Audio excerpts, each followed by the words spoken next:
Tsleil-Waututh na Waututh na CM na CM I kuna squalwin konzi kutsnala CM amits up kutquilam CM ishwaatmet hakwasham tsap kwath squalwin alap kwa hali wasta'e at Chacha tamuch wasta'e at quatlqua at thathikat at smenmant Sleitzen quath quam comfort alap at siais at chacha tamuch at smamayath at quatlqua at Tsleil-Waututh It's in Seatish at Siwan Ash, at Humathquiam, at Schotmish, at Tsleil-Waututh, Melsteo, Siwan Ash, at Ashton, Nikos, Emix, Ashton, at Quatra, at Thathikat, Sminmant, Nikos, Startlestuchs, Ashton, Snawaish hali at tamuch shwaatmet se heights erwish tenoyap on a quaital tenoyap se tenoyap choletin oat stalmuch chitkun montomi quisna tlak tits se temata quetsi. I just want to, first of all, thank all of you for being here today, welcoming you here to this place that is going to be our home for the day, acknowledging the ancestors of the Musqueam people, of the Squamish people, and of the Tsleil-Waututh people, acknowledging first and foremost the ancestors of our three nations who were on this land for thousands of years, who went up into the mountains and into the waterways here, and also expressing that you fill yourself today, you fill yourself with the strength of this land, and you think of it in a way more of a relationship, the way you would treat your brother or your sister, your parent, your friend, your aunt, your uncle, that you take that, but even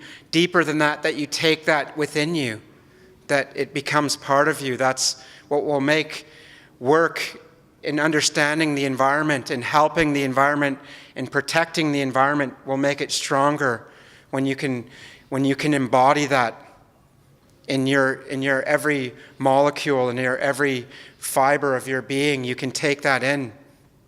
It will be more holistic.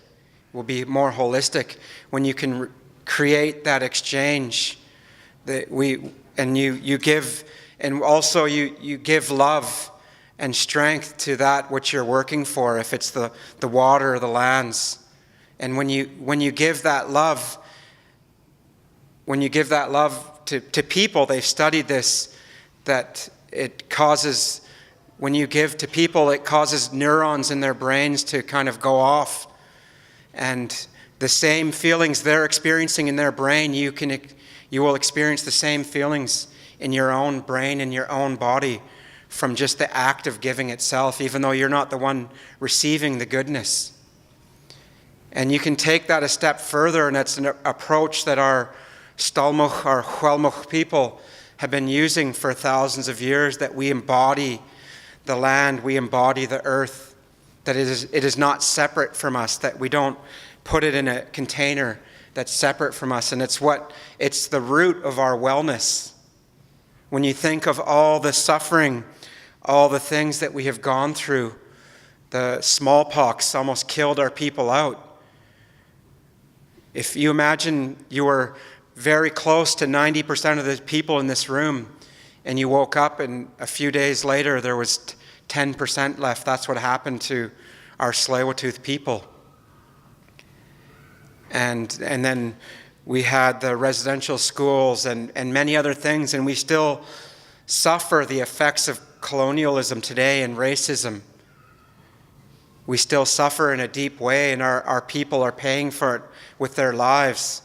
But what's helped us for those of us that have managed to survive this new harmful wave is this very kind of work that's happening here. That it's not just a work of the mind, it's a work of your heart as well. And when we go and take the time and we spend time in the earth and spend time in the water, it heals us. It heals us. But we also have to give back. It's important that we give back to all those things, to the water, to the trees.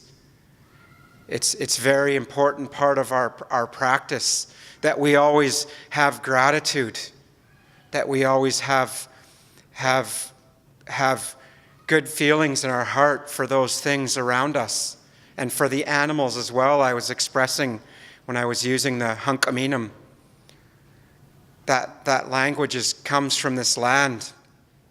And I also used a little bit of Squamish Snatcham as well that I just started to learn. And in our family, within one generation, the languages were wiped out. In my grandparents' generation, there was Hunkaminam and Squamish speakers in my family. And in my father's generation, there was one speaker of Squamish Snatcham. And then in my generation, there was no speakers. And so it was wiped out through legislation. It was wiped out through legislation. And as a result, we're struggling to revitalize languages that qualify as endangered on some lists. And it was a tactic. And going after the environment was a tactic as well. It was a tactic used by colonialism. When you look at the indigenous peoples on the East Coast, they had contact with European peoples, Western European peoples, almost 300 years before the first ship came in here. So when the ships came here, colonialism was perfected. But they learned a few things back east. They tried fighting some of the indigenous confederacies back east, the American army, the English army, the French army, and they couldn't win. And what they found was the disease. The diseases decimated the populations. And so they wouldn't give the vaccines to some of the peoples. And then also cutting off the resources was also a way of winning out over our people. But we had a very complex way of understanding our environment, a very complex system of law, of government, of philosophy, of religion, of commerce. But we were made to look primitive. We were painted in very primitive ways so that it would be seen that we were being helped, that the colonial process was helping us, was empowering us, but really it was disenfranchising us and was discriminating us and killing us. And so they cut off those resources. And the resources of Canada, there was such a rich abundance. And we think that living off the land is in the past.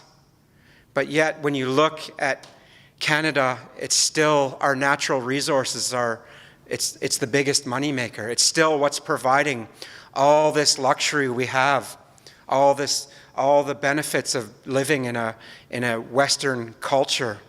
It comes from the land. And we're starting to, in deeper ways, lose respect for that. And pretty soon, if we don't look after that, we're not going to have that wealth. There was about 60 Indigenous languages in Canada pre-contact, and 30 of them were in British Columbia. And that speaks to the wealth of the land here. 30 distinct ways of viewing the world, 30 distinct languages, 30 distinct systems of law, systems of commerce, of trade.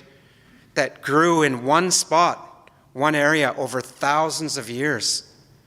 And the environment provided that. Anthropologists say that for people that did not use farming, that the cultures on the coast were some of the most advanced to develop. And what allowed us to develop in a way similar to cultures that used agriculture? It's an easy answer: the salmon. The salmon, it's a keystone species, and it's so integral to this whole coast, from Alaska down into Northern California. It's a key part of all this work. And so we weren't nomadic. We didn't roam around aimlessly. We didn't travel the earth following fertile lands to deforest. We didn't roam around forgetting who we were. The indigenous people stayed in one place. And so there's a benefit to you coming and working with us, because there's thousands of years of unbroken knowledge and history that's been passed down. And it's a memory of this land. And it's a memory of this land that can be taken and applied to other places where maybe that memory has been lost.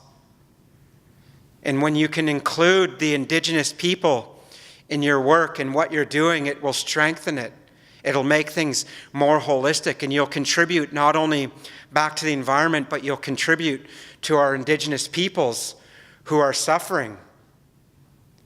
And so I'm here with gratitude today for the work that you're doing, and hope that today that you not only open your mind, but you open your heart as well. You open your heart to our views. You open our heart to this land and to all the impacts that have happened here. And that we do need to make a great effort to return things back to how they were. My grandfather used to say it would take 10 men holding their hands to go around the base of one cedar tree. And if we just kept 5% of that, we would have a World Heritage Site here in Vancouver if we kept 5% of that. A lot of these roads we drive, they were hunting trails for our people. And so again, I just want to thank all of you. I'm going to call up a few of my nephews and to come and sing with me, to sing a song to welcome you here today.